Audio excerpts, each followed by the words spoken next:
धनी बन्न चाहनुहुन्छ? धेरै पैसा कमाउनु मात्र पर्याप्त छैन।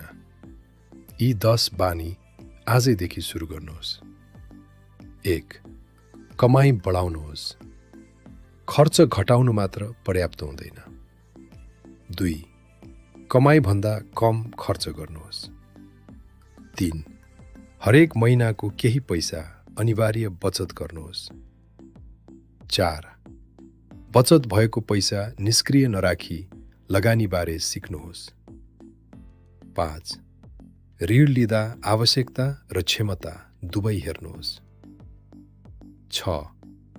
एउटै इन्कम सोर्समा मात्र निर्भर नहुनुहोस्। 7. स्किल सिक्नुहोस्। तपाईको अर्निङ क्यापासिटी बढाउने स्किलमा लगानी गर्नुहोस्। 8. छिटो धनी बन्ने लोभबाट बच्नुहोस्।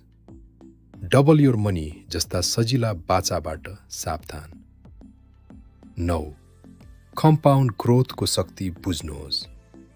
सानो रकम पनि लामो समयसम्म नियमित लगानी गर्दा ठुलो बन्न सक्छ।